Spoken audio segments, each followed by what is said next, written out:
Students आज हम पढ़ रहे हैं चैप्टर 12 इलेक्ट्रिसिटी 10th साइंस। तो सबसे पहले इलेक्ट्रिसिटी के बारे में ही बात करते हैं। What is electricity? Electricity is a form of energy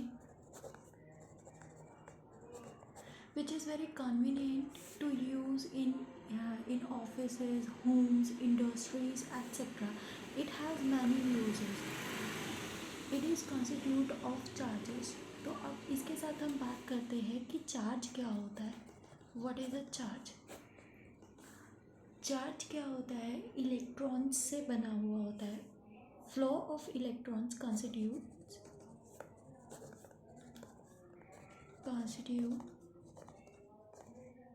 charges.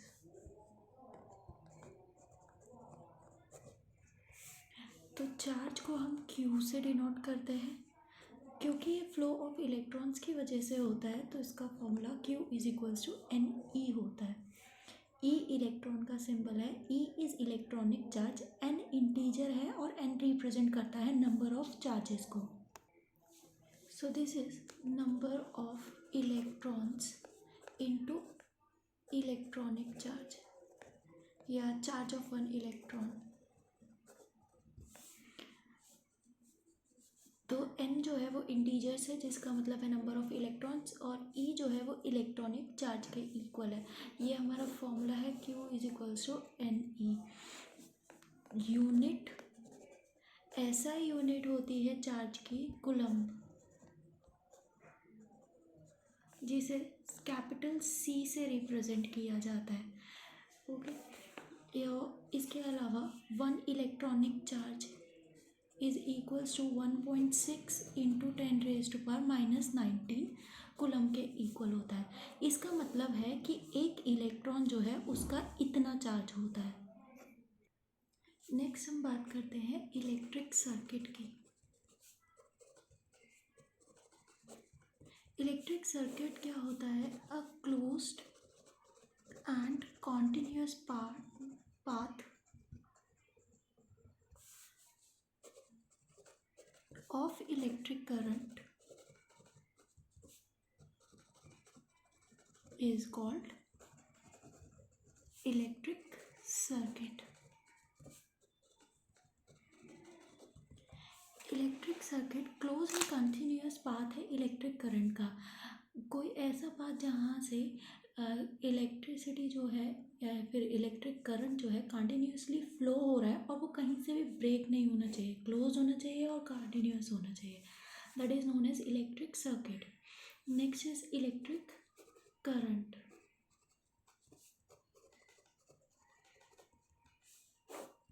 तो इलेक्ट्रिक करंट क्या है?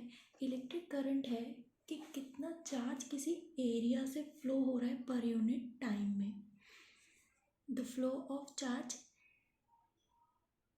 Through a particular area in per unit time is known as electric current. I would write it here.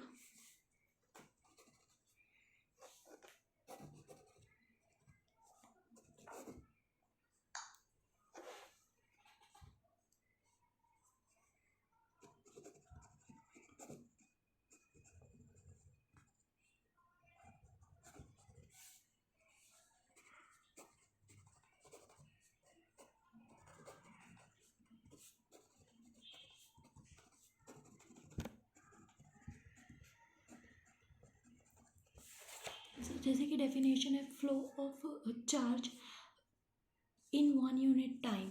सो हम इलेक्ट्रिक करंट को represent करते हैं capital I से, that is equal to flow of charge in a unit time through a particular area.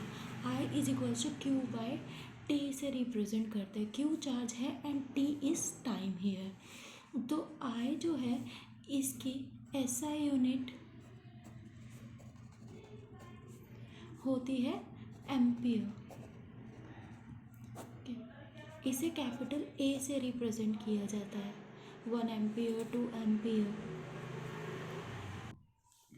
So this is the formula of current. I is equals to Q by T। Ampere unit है। इसके अलावा हम smaller units का use करते हैं, जैसे कि 1 milli ampere. 1 milli ampere का मतलब होता है 10⁻³ एम्पियर। यह 1 माइक्रो एम्पियर भी यूज़ किया जाता है। माइक्रो का मतलब होता है 10⁻⁻6 एम्पियर। ये स्मॉलर यूनिट्स है। अगर बहुत कम करंट है तो उसके लिए यूज़ किया जाता है। अब 1 एम्पियर को डिफाइन करेंगे। What is 1 ampere? 1 एम्पियर उतना करंट है जब 1 कूलम चार्ज होगा और वो 1 सेकेंड में फ्लो करेगा। तो 1 ampere is the current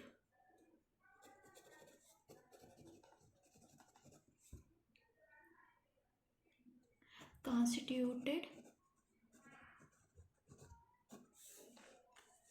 when 1 coulomb of charge flows per second। जब 1 कूलम चार्ज फ्लो करेगा 1 सेकेंड में तो 1 एम्पियर करंट होगा। That means 1 ampere current 1 ampere है तो ये भी 1 और ये भी 1 होना चाहिए। 1 coulomb upon 1 second. Okay, next हम बात करते हैं एमीटर की।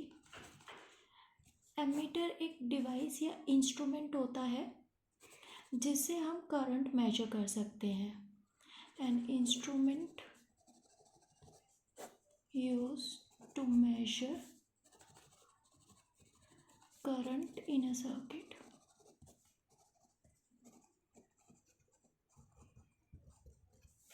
ओके, एक और बात याद रखने वाली बात है कि एमीटर हमेशा सीरीज में कनेक्टेड होता है।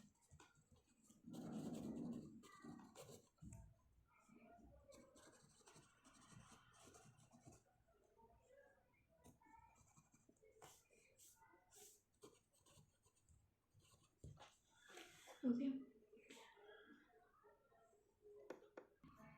मतलब सीरीज में कनेक्ट होने का मतलब ये है कि जहाँ से हमें जिस सर्किट से हमें मेजर करना है करंट, ये उसी के साथ सीरीज में कनेक्टेड होगा। फॉर एग्जांपल मैं छोटा सा सर्किट बनाती हूँ। This is bulb, this is battery, this is की एंड दिस इज एमीटर। ये सिंबल है एमीटर का।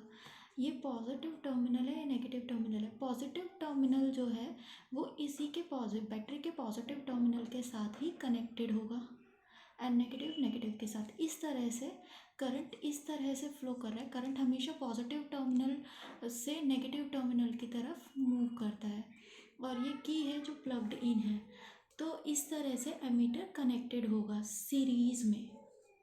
Okay, next we define what is potential difference.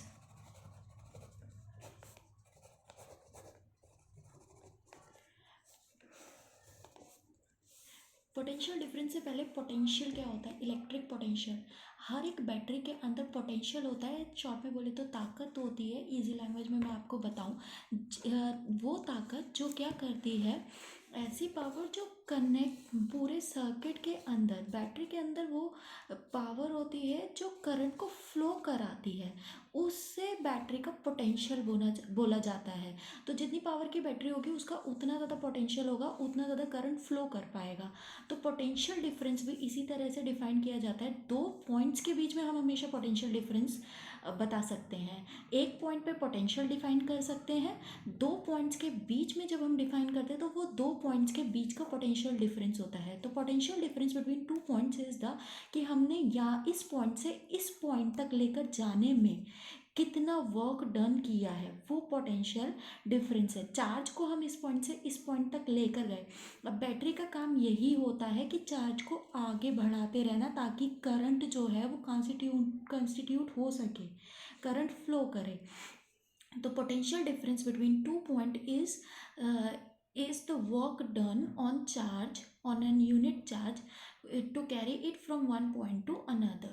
ठीक है, एक पॉइंट से दूसरे पॉइंट पर हम लेकर गए हैं किसी इलेक्ट्रिक चार्ज को, तो हमने उस पर कितना वर्क डन किया है, that is potential difference.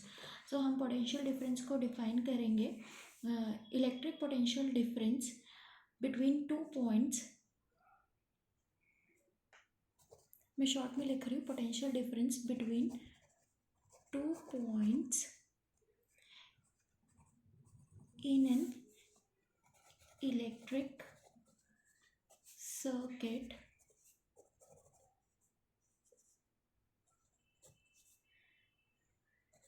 is work done to move a unit positive charge या खाली यूनिट चार्ज बोल सकते हैं, unit charge from one point to the other. Okay, simply मैं आपको बताती हूँ पोटेंशियल डिफरेंस क्या है। दो पॉइंट्स के बीच में पोटेंशियल डिफरेंस वो डिफरेंस है जब हमने इलेक्ट्रिक चार्ज को एक पॉइंट से उठाया दूसरे पॉइंट पे लेकर गए तो हमने कितना वर्क डन किया है। Work done to move a unit positive charge from one point to other is potential difference. Potential difference को हम V से रिप्रेजेंट करते हैं, कैपिटल V से। तो हमने बोला it is work done to move a positive charge from one point to another. तो potential difference between two points is equals to work done upon charge. एक यूनिट पॉजिटिव चार्ज के लिए कितना work done किया है, इसकी SI unit volt होती है, कैपिटल V से रिप्रेजेंट किया जाता है, 1 वोल्ट 2 वोल्ट इस तरह से साइंटिस्ट के नाम पर है।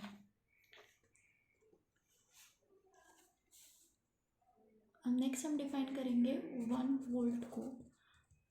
1 वोल्ट जिस तरह से हमने पोटेंशियल डिफरेंस को डिफाइन किया है, V is equals to W/Q है। तो 1 वोल्ट वो पोटेंशियल डिफरेंस है जब हमने 1 जूल वर्क किया है 1 कूलम ऑफ चार्ज को कैरी करने के लिए। सो 1 volt is the potential difference. Potential difference को मैं PD लिख देती हूँ। 1 volt is the potential difference between two points in a current carrying conductor when 1 joule of work is done to move a charge of 1 coulomb।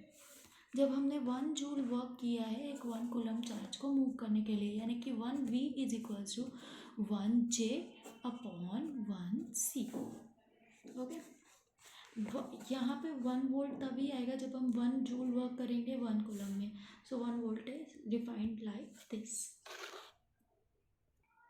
Next, अब volt meter, जिस तरह से हमने एमीटर पढ़ा था इसी तरह से वोल्ट मीटर भी एक इंस्ट्रूमेंट या डिवाइस होता है जिसे हम पोटेंशियल डिफरेंस को मेजर करने के लिए यूज़ करते हैं। एमीटर हम करंट को मेजर करने के लिए यूज़ करते हैं, वोल्ट मीटर हम पोटेंशियल डिफरेंस को मेजर करने के लिए यूज़ करते हैं। An instrument use to measure potential difference.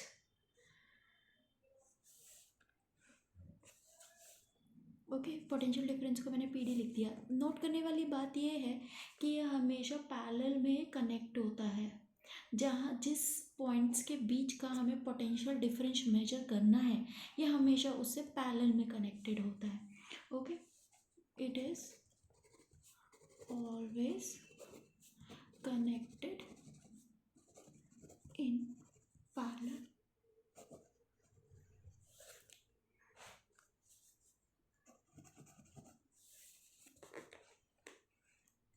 Okay, next we read about circuit diagram.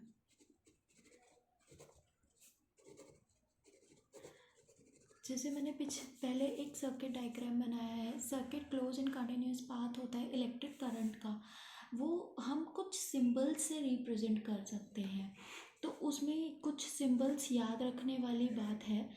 पहली चीज़, इलेक्ट्रिक सेल को बनाने के लिए हम सिंबल का यूज़ करते हैं इस तरह से, ये प्लस ये नेगेटिव, जो छोटा वाला टर्मिनल होता है वो नेगेटिव होता है और पॉजिटिव वाला थोड़ा बड़ा होता है। दूसरी चीज़ battery.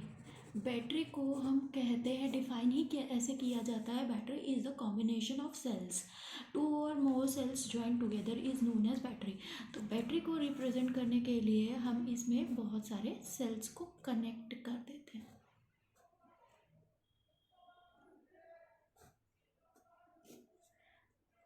This becomes a battery. The next cheese is open की।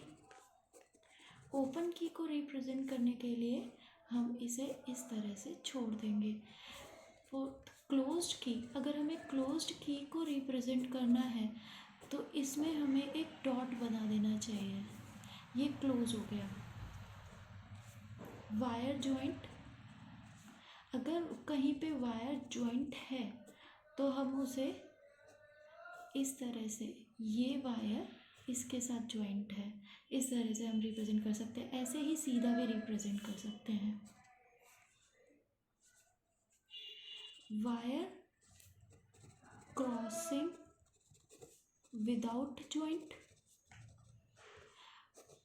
वायर जॉइंट तो नहीं है बट एक दूसरे के साथ क्रॉस कर रहे हैं, तो उसे रिप्रेजेंट करने के लिए हम ये सिंबल यूज़ करते हैं। इसका मतलब ये है कि यहाँ पर ये जॉइंट नहीं है बट एक दूसरे को क्रॉस कर रहे हैं। यहाँ पर ये जो हमने डॉट बना दिया इसका मतलब जॉइंट है। बल्ब पहले भी बनाया है, बल्ब को यूज़ करने के लिए, बल्ब दिखाने के लिए हम ये सिंबल यूज़ करते हैं।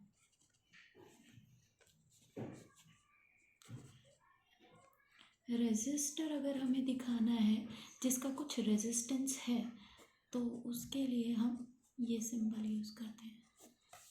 ये इसे रेजिस्टर या रेजिस्टेंस भी बोल देते हैं। जब रेजिस्टेंस हम दिखा रहे हैं या रेजिस्टर है, ये कोई हमने कनेक्ट किया है जिसका कुछ रेजिस्टेंस है। अगर हमने वेरिएबल रेजिस्टेंस लगाया है,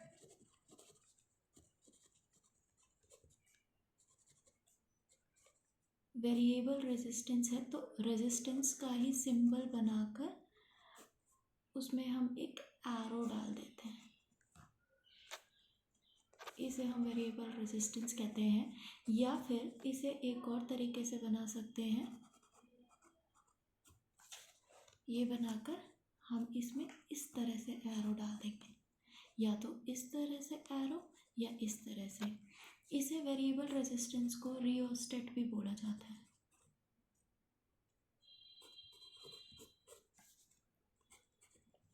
एमीटर, एमीटर मैंने पहले भी बनाया। एमीटर को रिप्रेजेंट करने का तरीका है a plus minus. Voltmeter, voltmeter को रिप्रेजेंट करने का तरीका है, हम सर्कल में वी बना देंगे, प्लस माइनस। ये सारे सिंबल्स जो मैंने अभी बनाए ये सारे आपको याद होने चाहिए सर्किट डायग्राम बनाने के लिए। ये लिखकर अच्छे से ड्रॉ कर कर और याद कर लीजिएगा। Next we will read about Ohm's law.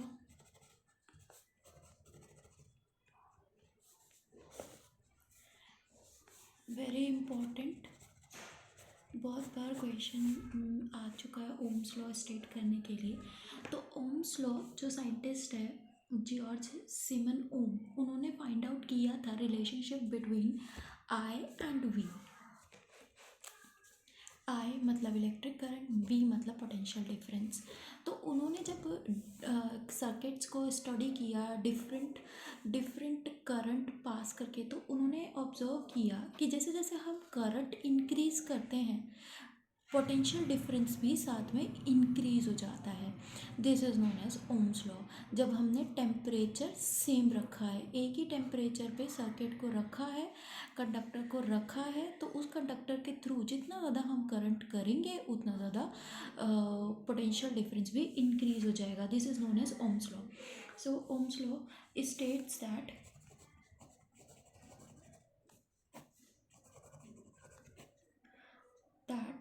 the potential difference मैं PD लिख रही हूँ पोटेंशियल डिफरेंस को, across the ends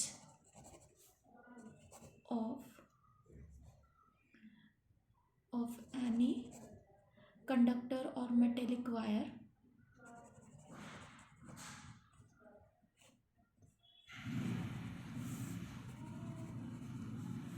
in an circuit, in an electric circuit is directly proportional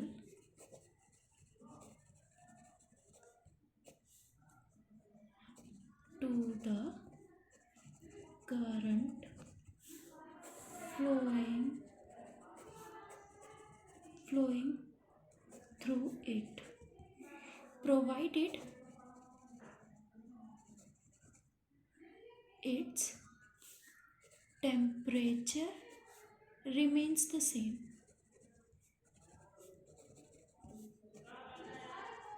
मतलब सिंपली जैसे जैसे हम करंट बढ़ाते जाएंगे किसी भी एक सर्किट में पोटेंशियल डिफरेंस इंक्रीज हो जाएगा।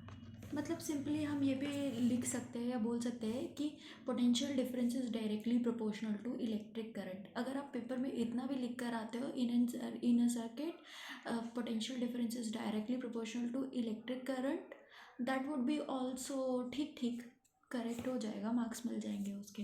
ठीक है, तो हमने ये लिखा डायरेक्टली प्रोपोर्शनल का मतलब है एक चीज़ जब बढ़ती है तो दूसरी चीज़ भी उसी के साथ बढ़ जाती है। और यहाँ पे लिखा है provided its temperature remains the same, क्योंकि टेम्परेचर जो है वो जैसे जैसे चेंज होता है उसका इफेक्ट होता है करंट पे और बाकी प्रॉपर्टीज़ में कंडक्टर्स की, तो रेजिस्टेंस वगैरह चेंज हो जाता है। इसलिए हम temperature remains the same temperature पे जैसे जैसे हम करंट बढ़ाते जाएंगे तो हम देखेंगे पोटेंशियल डिफरेंस भी बढ़ रहा है, या फिर पोटेंशियल डिफरेंस बढ़ाते जाएंगे तो करंट भी बढ़ रहा है।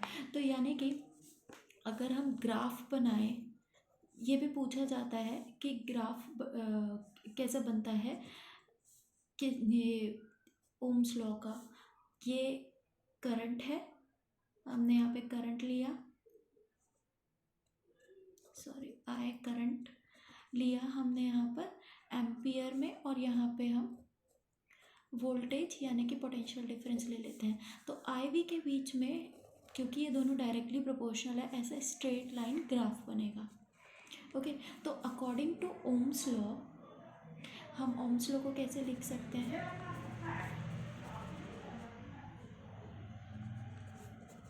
ओम्स लॉ के अकॉर्डिंग क्या कहता है ओम्स लॉ, कि पोटेंशियल डिफरेंस जो है वो डायरेक्टली प्रोपोर्शनल है इलेक्ट्रिक करंट के। V is directly proportional to I, यानी कि हम लिख सकते हैं V is equals to I R, जहाँ पर R जो है ये क्या है, प्रोपोर्शनैलिटी कांस्टेंट है। जब भी हम किसी भी प्रोपोर्शनैलिटी को हटाने के लिए हम कोई ना कोई कांस्टेंट का यूज़ करते हैं। सो यहाँ पे R is proportionality constant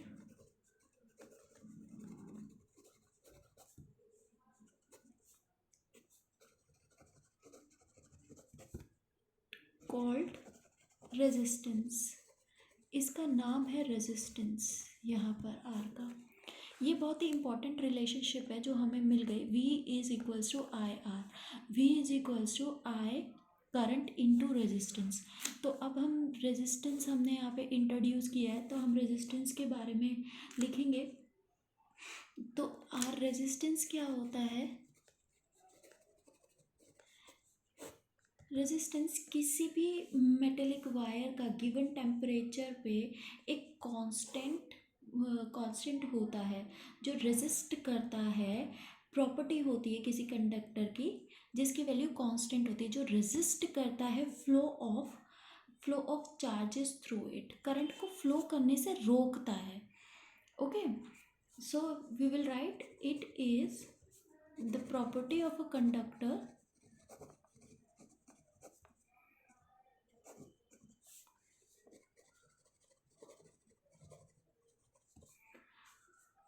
to resist the flow of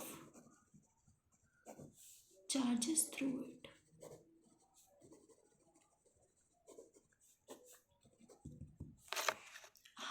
conductor की कुछ ना कुछ प्रॉपर्टी होती है, किसी का रेजिस्टेंस ज़्यादा होता है, किसी का कम होता है, बट कुछ ना कुछ होता है। ये ऐसी प्रॉपर्टी है जो करंट को अपने थ्रू नहीं जाने देती। Okay, so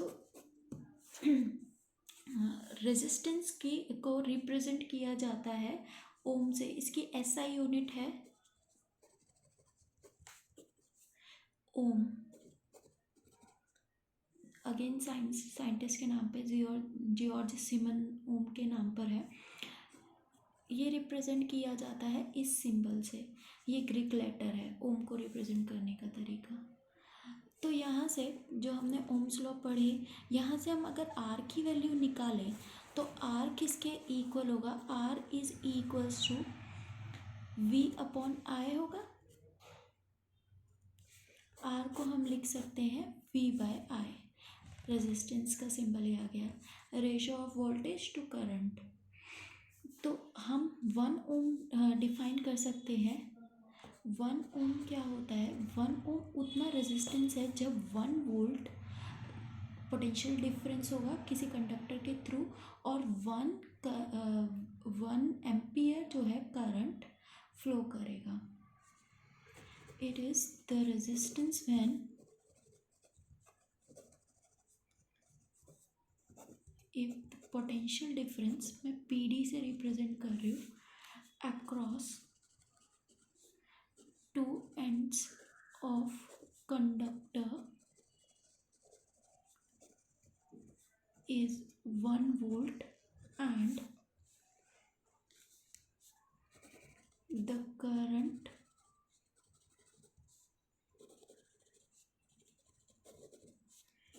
through it is 1 ampere. मतलब 1 ओम रेजिस्टेंस तब होगा जब 1 वोल्ट पोटेंशियल डिफरेंस होगा एंड 1 एम्पियर करंट होगा। Okay, this is V divide this. So यहाँ से ओम्स लॉ से हमें एक ये क्या कहते हैं मिल जाती है, एक ये फॉर्मूला मिल जाता है V is equals to I are.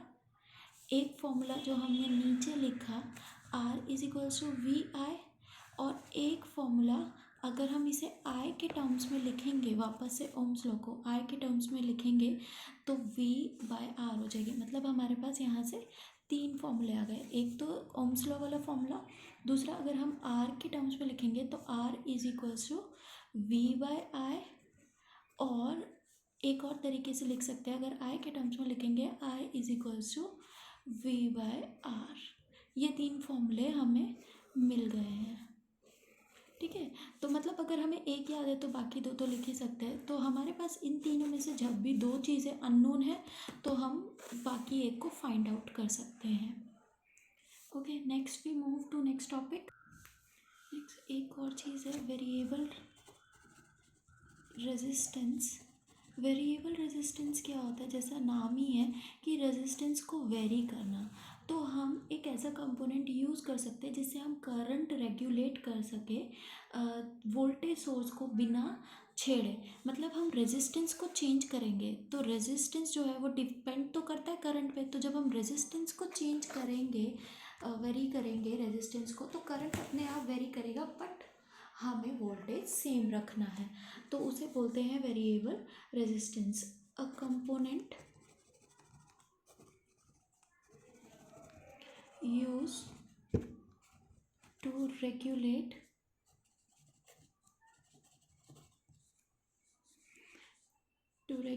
current without changing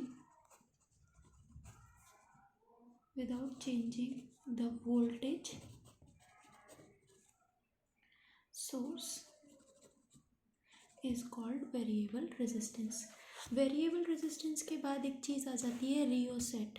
रियोसेट क्या होता है? ऐसा कंपोनेंट जो रेजिस्टेंस वेरी करने के लिए यूज़ किया जाता है। तो रियोसेट भी एक बार पढ़ लेते हैं।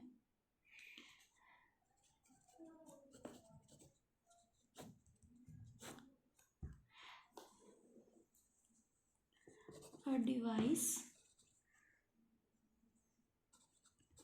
used to change resistance in a circuit. एक सर्किट में अगर हमें रेजिस्टेंस चेंज करना है तो उसके लिए जो हम डिवाइस यूज़ करते हैं उसे रियोस्टेट कहते हैं. मतलब वेरिएबल रेजिस्टेंस के लिए जो डिवाइस यूज़ किया जाता है वो रियोस्टेट होता है. Next we read about factors on which the resistance of a conductor depend. Resistance of a conductor mainly 3 चीज़ों पे डिपेंड करता है. कौन कौन सी चीज़ें हैं वो? लेंथ पर, एरिया ऑफ क्रॉस सेक्शन पर एंड नेचर ऑफ मटेरियल पर. तो resistance depend on 3 things. First किस पर? लेंथ ऑफ कंडक्टर पर लेंथ ऑफ कंडक्टर पे कैसे डिपेंड करता है? डायरेक्टली प्रोपोर्शनल होता है. Directly proportional to length of conductor, length L of conductor. Okay, directly proportional करता है लेंथ के. मतलब जितना लंबा वायर लोगे उतना ही ज़्यादा उसका रेजिस्टेंस होगा. दूसरी चीज़ इन्वर्सली डिपेंड करता है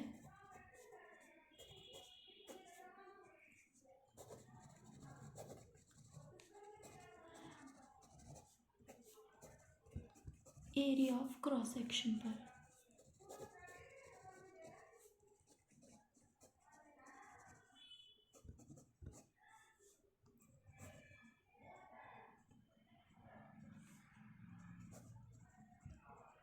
वायर के एरिया ऑफ क्रॉस सेक्शन पे इन्वर्सली डिपेंड करता है. वायर या कंडक्टर बोल सकते हैं. ठीक है, लेंथ पे डायरेक्टली प्रोपोर्शनल है. जितना लंबा वायर लेंगे उतना ज़्यादा उसका रेजिस्टेंस होगा. बट जितना थिक वायर लेंगे, जितना मोटा होगा, जितना उसका एरिया ऑफ क्रॉस सेक्शन ज़्यादा होगा उतना ही कम उसका रेजिस्टेंस होगा. इसलिए आपने एक चीज़ ऑब्जर्व भी की होगी, जो वायर्स हमारे घर के इलेक्ट्रिसिटी के लिए यूज़ होते हैं, जो मेन सप्लाई होता है वो हमेशा थिक होते हैं ताकि रेजिस्टेंस कम हो और ज़्यादा से ज़्यादा करंट हम तक पहुँचे, कम से कम वेस्टेज हो रेजिस्टेंस की वजह से. इसलिए हमेशा कॉपर वायर थिक बनाए जाते हैं. Okay, so third is nature of material पे डिपेंड करता है. Nature of material of wire या कंडक्टर.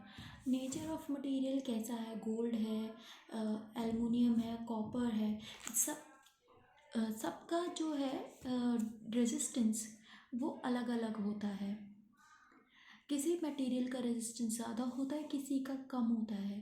जैसे कि आयरन का थोड़ा ज़्यादा होगा एज़ कम्पेयर टू कॉपर, इसीलिए कॉपर को यूज़ किया जाता है. वैसे कॉपर का यूज़ करने का एक और रीज़न भी है क्योंकि वो चीप है. अदरवाइज़ गोल्ड का रेजिस्टेंस बहुत ही कम होता है एज़ कम्पेयर टू कॉपर भी. बट हम गोल्ड के वायर्स नहीं बना सकते क्योंकि वो बहुत एक्सपेंसिव होता है.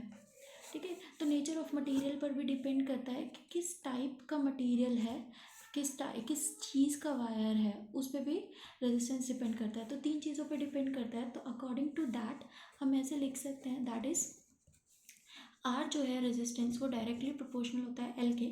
आर जो है वो इन्वर्सली प्रोपोर्शनल होता है किसके? एरिया ऑफ क्रॉस सेक्शन के. मतलब 1/a. हम कंबाइन करते हैं इन दोनों को. Combining these we can write it as R is directly proportional to L by A. Okay, proportionality sign हटाने के लिए हम इसे किस तरह से लिख सकते हैं? R is equals to rho L by A. ये है रो. ठीक है, वेयर दिस यानी कि रो RH is a proportionality constant.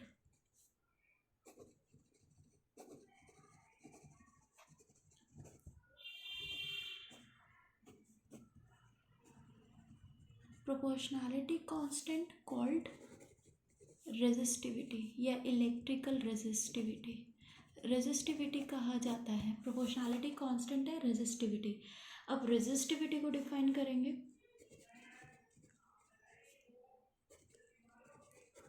Resistivity क्या है? रेजिस्टिविटी कैरेक्टरिस्टिक प्रॉपर्टी है मटेरियल की. It is a characteristic property of material.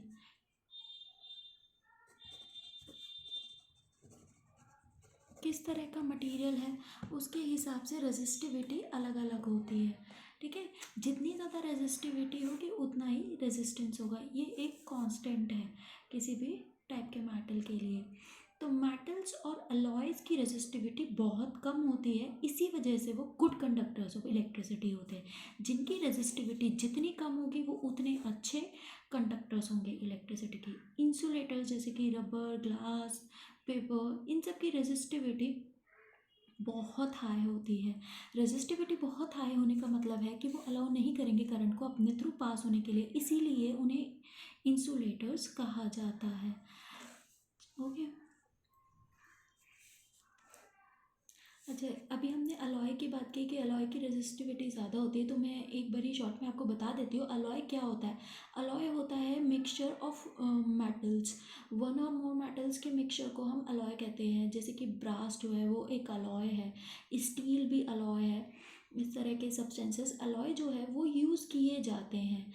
इनकी रेजिस्टिविटी हाई होती है, कॉन्स्टिट्यूएंट मेटल्स से भी ज़्यादा हाई होती है, इसलिए इन्हें यूज़ किया जाता है डिफरेंट पर्पसेस के लिए। जैसे कि टंगस्टन जो है वो यूज़ किया जाता है फिलामेंट्स के लिए। ओके, तो एक पॉइंट है जो आपको ध्यान रखना है कि अलॉयज़ का यूज़ किया जाता है क्या कहते हैं, इलेक्ट्रिक हीटिंग डिवाइसेस में are used in heating devices जैसे कि आयरन हो गया, गीज़र या टोस्टर्स, ये सारे के हीटर्स, ये सारे हीटिंग डिवाइसेस होते हैं। ये इनमें अलॉयज़ का यूज़ किया जाता है। रीज़न क्या है अलॉय का यूज़ करने के लिए, कि रीज़न ये है कि अलॉय जो है वो बर्न नहीं होते, दे डोंट ऑक्सीडाइज या मैं बोल सकती हूँ बर्न नहीं होते इजीली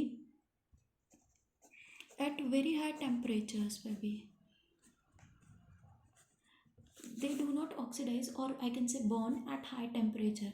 तो इस वजह से इन्हें यूज़ किया जाता है, जबकि बहुत हाई टेम्परेचर पे उन्हीं के जिन मेटल से अलॉयज़ बने हैं वो बर्न हो जाते हैं। तो ये वाला पॉइंट पूछा जाता है, why alloys are used in electric iron toasters etcetera. इसमें एक और पॉइंट भी ध्यान रखने वाला है कि टंगस्टन जो है वो बल्ब फिलामेंट्स में यूज़ होता है।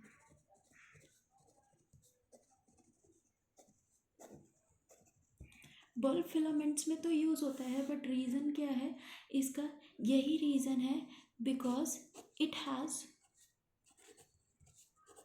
Very high melting point. MP is melting point. तो बहुत ज़्यादा टेम्परेचर पर भी ये जो है मेल्ट नहीं होता, इसलिए इसे यूज़ किया जाता है। तो अभी जो ये हमने टॉपिक्स पढ़े, specially this factors on which resistance depends, कई बार आया है, काफ़ी इम्पॉर्टेंट है, तो ये अच्छे से कर लीजिए। ये चीज़ें ये जो है ये आती है, बहुत बार पूछा जाता है, तो इसे अच्छे से कर लेना होगा।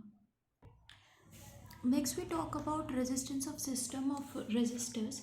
रेजिस्टर्स के सिस्टम्स को कैसे कनेक्ट किया जाता है, दो तरीके से कनेक्ट किया जा सकता है, या तो सीरीज़ में या पैरेलल में रेजिस्टेंसेस को, ये दोनों का कॉम्बिनेशन में भी कनेक्ट किया जाता है। तो हम एक एक करके सीरीज़ एंड पैरेलल रेजिस्टेंसेस के बारे में पढ़ते हैं, ये भी इम्पॉर्टेंट है, काफ़ी बार पूछा जाता है।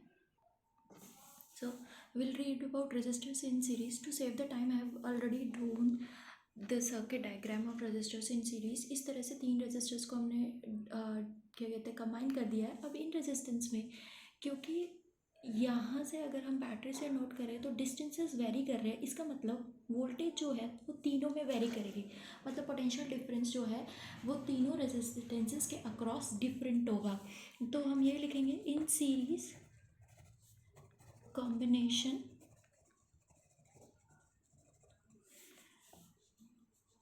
the potential difference V is equal to the sum of potential differences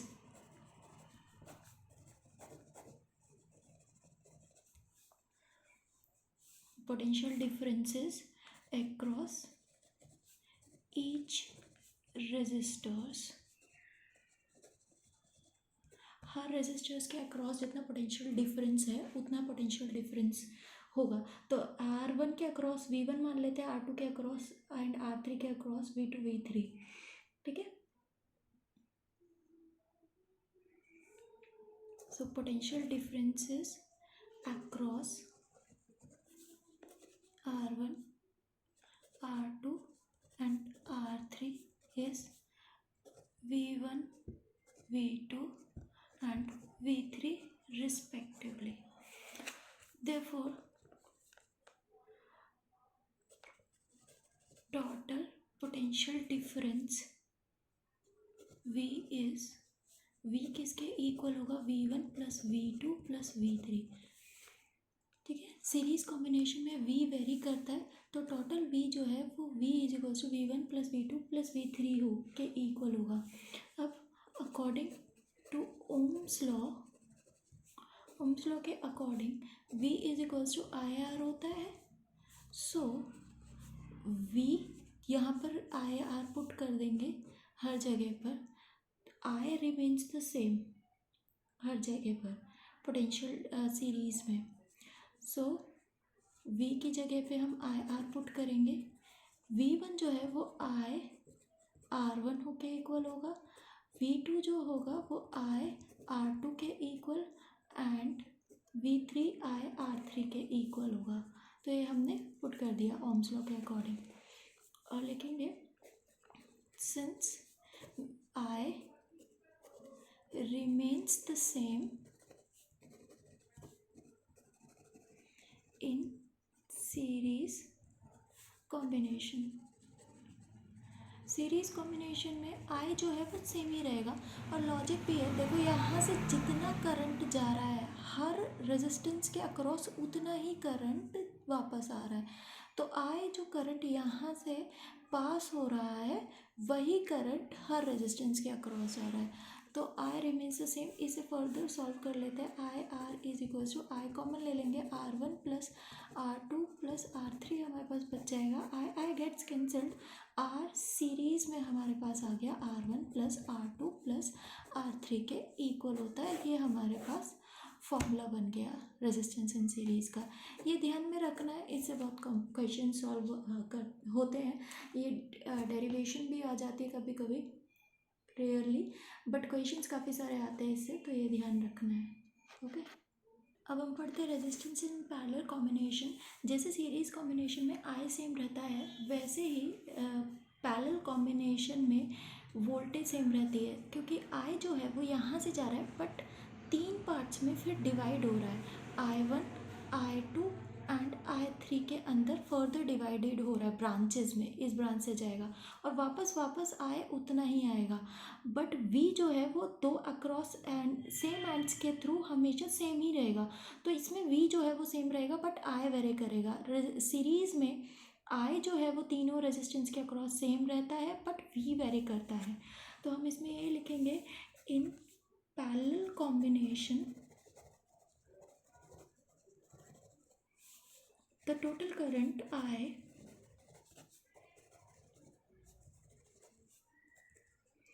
is equal to the sum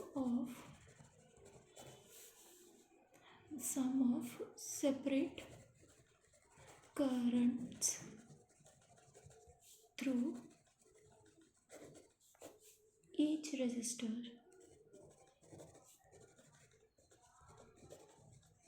her resistor के थ्रू जो करंट है उसको ऐड कर लेंगे। दैट इज I जो है वो टोटल किसके इक्वल होगा, I1 plus I2 plus I3 के इक्वल। Okay, by applying Ohm's law हमें पता है, अकॉर्डिंग टू ओम्स लॉ के according V is equals to IR होता है।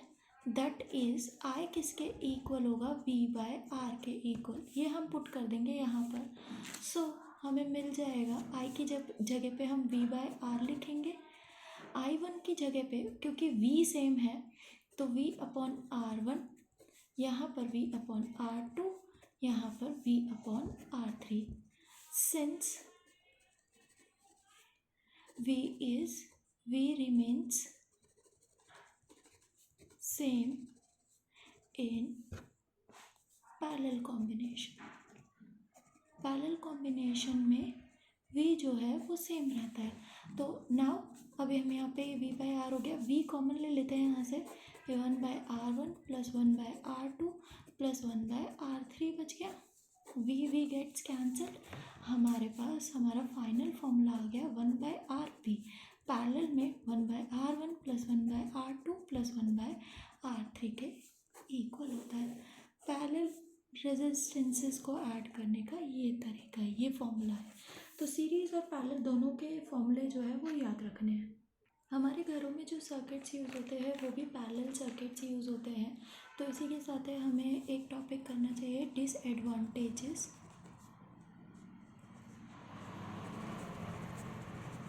Of series connection. Series connection के क्या डिसएडवांटेजेस होते हैं, या फिर जो इसके डिसएडवांटेजेस हैं वही पैरेलल के एडवांटेजेस हो जाते हैं। पैरेलल के क्या एडवांटेजेस है या इसके क्या डिसएडवांटेजेस हैं। एक तो जब भी हम सीरीज़ में कनेक्ट करते हैं तो हमारा रेजिस्टेंस बहुत ज़्यादा हाई होता है, तो इट ऑफर्स हाई रेजिस्टेंस। दूसरी चीज़, अगर हम सबको सीरीज़ में कनेक्ट कर रहे हैं तो जो करंट है वो सेम ही रहता है, जो कि बहुत ही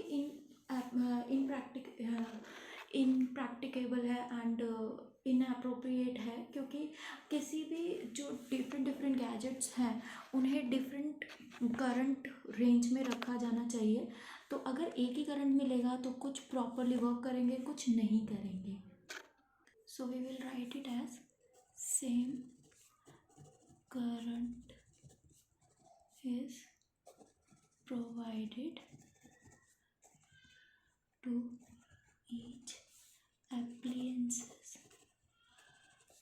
जितने भी appliances हमने लगाया है उसमें करंट सेम ही रहेगा, जो कि वर्क नहीं करता।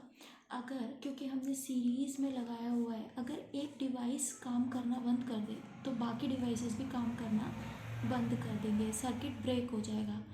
If one device stop working, others will not work due to circuit breakdown।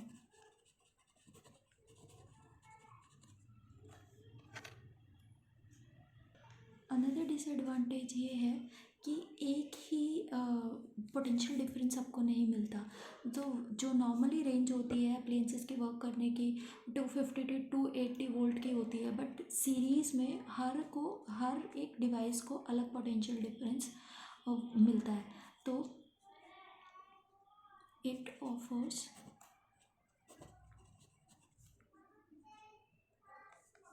Variable potential difference to all appliances।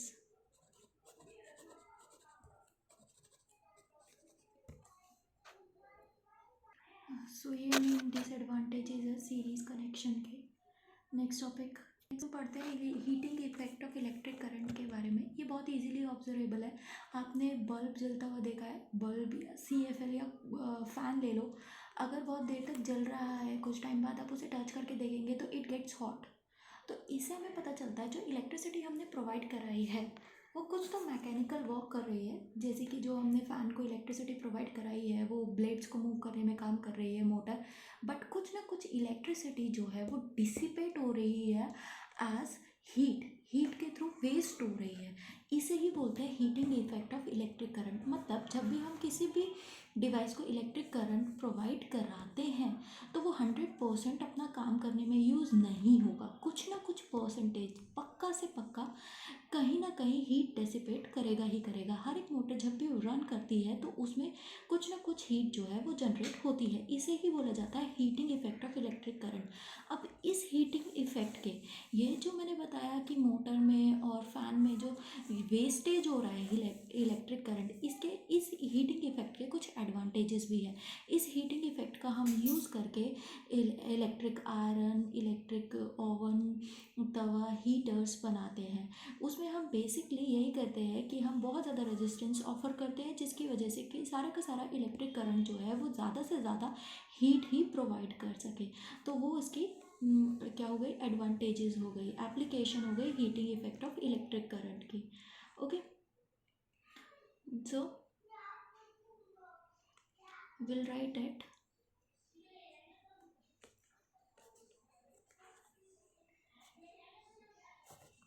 If the electric circuit is purely resistive का मतलब क्या है कि अगर उसमें रेजिस्टेंस बहुत ज़्यादा है, प्योरली रेजिस्टिव है इलेक्ट्रिक सर्किट हमारा, तो उसके बाद हमारी एनर्जी जो है, ये इलेक्ट्रिसिटी जो है, इलेक्ट्रिसिटी या electric current gets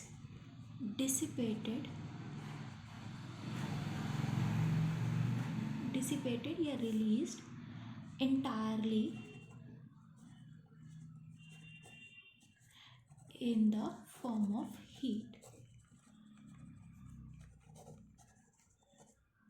This is known as heating effect of electric current. अगर हमारा सर्किट entirely रेजिस्टिव है तो जितनी भी इलेक्ट्रिसिटी है वो हीट फॉर्म कर देगी, ठीक है। It is used in heaters, electric heaters, irons, electric kettles etcetera. इन सब डिवाइसेस में इस हीटिंग इफेक्ट का यूज़ किया जाता है। ओके, तो अगर पावर हम दे रहे हैं सोर्स को, तो पावर को हम किस तरह से डिफाइन करेंगे? पावर को हम V इंटू आई से डिफाइन करते हैं। तो H जो है हमारा अमाउंट ऑफ हीट जो इसमें हमारा हीटिंग इफेक्ट में डिसिपेट हो रहा है वो इक्वल होता है H is equal to V I into T के। V वोल्टेज यानी कि potential difference, I current and T is time, इसके इक्वल होता है। हम V की जगह पर IR पुट कर सकते हैं ओम्स लॉ के अकॉर्डिंग। तो IR पुट कर देंगे तो ये हमारा हो जाएगा I स्क्वायर आर टी, क्योंकि ऑलरेडी I था, V की जगह पे हमने IR डाल दिया, ये हमने पुट कर दिया इसमें। तो H के हमारे पास दो फॉर्मूले आ गए। अब ये जो फॉर्मूला हमारे पास आया है H का, इसे हम बोलते हैं जूल्स लॉ ऑफ हीटिंग।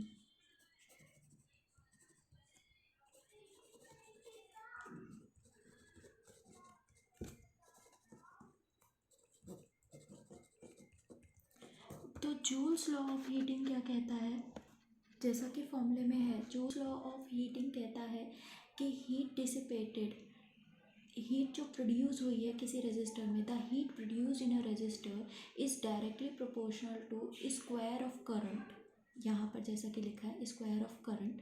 दूसरी चीज़ directly proportional to the resistance of given circuit, कितना रेजिस्टेंस है उसके, and directly proportional to the time for which the current flows, कितने टाइम के लिए करंट फ्लो हो रहा है, ठीक है। जूल्स लॉ ऑफ हीटिंग समझ में आया। Joules law of heating state that the heat dissipated या produced through a resistor is directly proportional to the square of current। दूसरी चीज़ directly proportional to the resistance. तीसरी चीज़ directly proportional to the time for which current flows. Okay, next practical applications of heating effect. मैंने पहले भी बता दिया कि वैसे तो हीटिंग इफेक्ट जो है कुछ चीज़ों में हमारे लिए अनयूज़फुल है, क्योंकि जब जो हम काम कराना चाहते हैं उसके अलावा कुछ ना कुछ हीट जो है वो वेस्ट हो रही है। जैसे कि फ़ैन या बल्ब में हीट के थ्रू जो है वो हमारा एक करंट वेस्ट हो रहा है, बट इसके एप्लीकेशंस भी हैं। द फर्स्ट एप्लीकेशन जो मैंने पहले भी लिखी है, हीटिंग इफेक्ट या जूल्स हीटिंग की जो एप्लीकेशन है वो ये है कि ये electric used in electric heaters, electric irons, toasters और केटल्स, इलेक्ट्रिक ओवन्स एट्सेट्रा, इन सब में यूज़ होता है। दूसरी एप्लीकेशन ये है कि इलेक्ट्रिक हीटिंग जो है वो बल्ब में भी यूज़ होती है।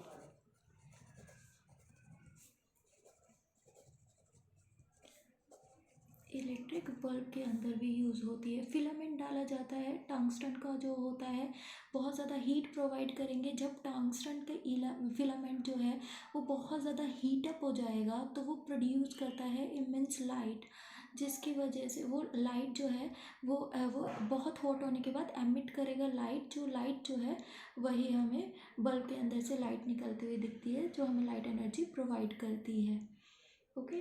और इसमें जो गैसेस फिल किए जाते हैं, आर्गन वगैरह के गैसेस फिल किए जाते हैं ताकि आर्गन या नाइट्रोजन फिल किया जाता है ताकि वो ऑक्सीजन, अगर हम ऑक्सीजन होगा तो रिएक्ट कर जाएगा और बर्न हो जाएगा। ओके। नेक्स्ट चीज़, जूल्स हीटिंग की एक और एप्लीकेशन है। ये यूज़ किया जाता है फ्यूज़ में। फ्यूज़ हमें 13th चैप्टर में भी पढ़ना है। 13 चैप्टर में इलेक्ट्रिक सर्किट 13th चैप्टर में भी फ्यूज़ के बारे में काफ़ी कुछ है, तो इसमें मैं छोटा सा बता देती हूँ। ये फ्यूज़ किस चीज़ के काम आता है। ये प्रोटेक्ट करता है सर्किट को। इट प्रोटेक्ट सर्किट्स को और एप्लायंसेस को प्रोटेक्ट करता है, जो अनड्यूली हाई करंट होगा उसे रोककर।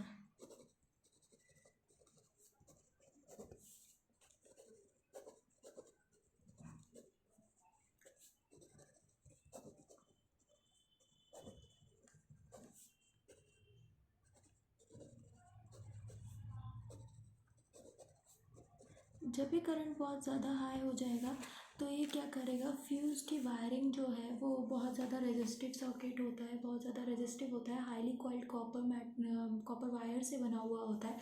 तो ज़्यादा रेजिस्टेंस होने की वजह से जब बहुत ज़्यादा करंट इसके थ्रू फ्लो होगा तो वायर मेल्ट हो जाएगी। वायर मेल्ट होने की वजह से सर्किट ब्रेक हो जाएगा और जो फ्यूज़ है वो इस तरह से करंट को आगे पहुंचाने से प्रोटेक्ट कर लेगा। फ्यूज़ जो है वो खुद उड़ जाएगा, फ्यूज़ जो है वो खुद मेल्ट हो जाएगा, जो कहते हैं ना फ्यूज़ उड़ गया। और जो मेन सर्किट है या एप्लायंसेस है वो ख़राब होने से बच जाएंगे, शॉर्ट सर्किट होने से बच जाएंगे। इस तरह से फ्यूज़ हेल्पफुल होता है। अभी जो MCBs जो हैं वो यूज़ होने लगी है अभी तो MCB भी इसी तरह से काम करता है। बस MCB क्या करता है, जब बहुत ज़्यादा करंट हो जाता है तो वो जो मेन स्विच है वो खुद ब खुद वो गिरा देता है, बंद कर देता है और इस तरह से एप्लायंसेस को प्रिवेंट कर लेता है। ओके। नेक्स्ट हम पढ़ते हैं पावर के बारे में, इलेक्ट्रिक पावर के बारे में। पावर क्या होता है, ऐसे तो पावर होता है रेट ऑफ डूइंग वर्क।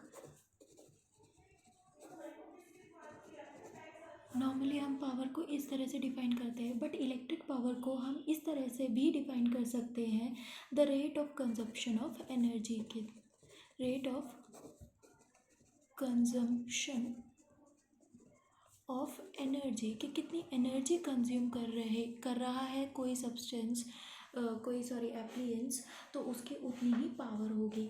तो पावर P को हम डिफाइन करते हैं पावर को V इंटू आई से, P is equals to V I से।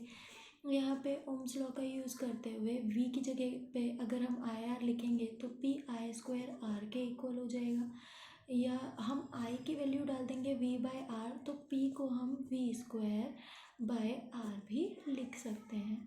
यहाँ पे हमने यूज़ किया है V is equals to I R और यहाँ पे हमने यूज़ किया है I is equals to V by R।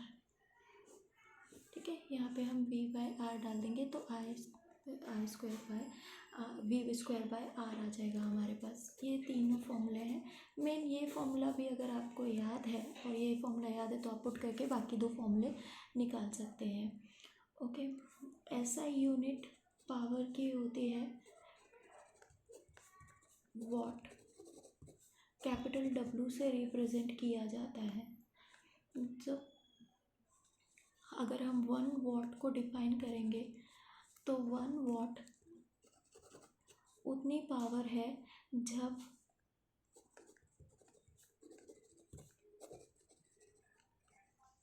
when a device carries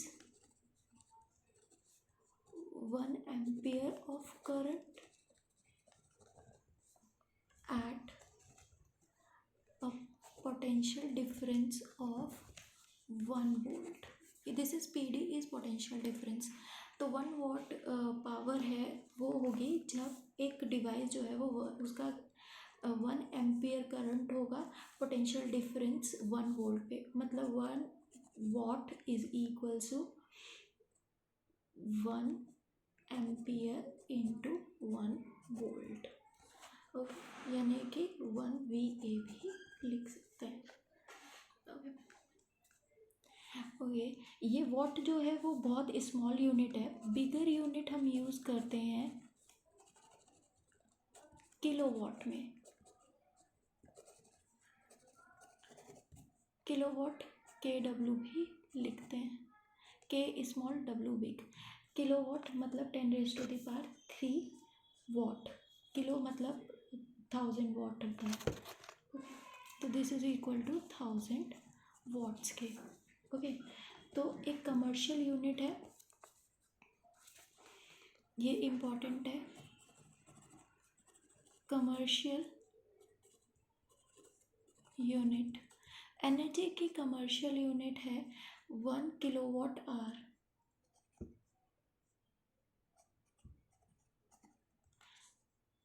ठीक है, commercial unit of energy is 1 kilowatt hour. अब 1 किलोवाट आवर किसके, जिसे हम 1 यूनिट बोलते हैं, जो हमारे घर पे मेजर होता है ना, 1 यूनिट 2 यूनिट, इतना इस बार बिल आया है, वो यूनिट्स होते हैं 1 किलोवाट आवर में। सो 1 किलोवाट आवर किसके इक्वल होता है? This is the unit of energy. Okay, इसमें मेजर किया जाता है हमारे घर पे जो बिल्स वगैरह आते हैं। 1 किलो, किलो का मतलब 1000 वॉट, और आर को अगर हम सेकेंड्स में चेंज करेंगे तो 3600 सेकेंड्स। ओके, सो इसे हम लिख सकते हैं कितना, इसे हम इंटू करेंगे 30 से 1 2 3 4 5 वॉट सेकेंड्स, यानी कि 3.6 इंटू 10⁻⁶ लिख सकते हैं। 3.6 इंटू 10⁻⁶ वॉट सेकेंड्स या जूल। तो इतनी कमर्शियल यूनिट ऑफ एनर्जी की वैल्यू है। ये कई बार आ चुका है 1 वॉट आवर को इसमें चेंज करने के लिए, जूल्स में चेंज करने के लिए, तो ये भी कर लेना, ये इम्पॉर्टेंट है। सो इसी के साथ ये चैप्टर कंप्लीट हो गया। वीडियो भी काफ़ी बड़ी हो गई, तो हम साइनिंग इन ऑफ हियर। ये पूरा अच्छे से चैप्टर पढ़ लेना, 1-2 बार वीडियो को अच्छे से देख लेना। अगर कोई भी चीज़ मैंने सब कवर कर लिया है, बट स्टिल अगर कुछ रह गया है जो समझ नहीं आया, वो कमेंट्स में पूछ लेना, मैं अच्छे से एक्सप्लेन कर दूँगी। Okay, bye, love you all.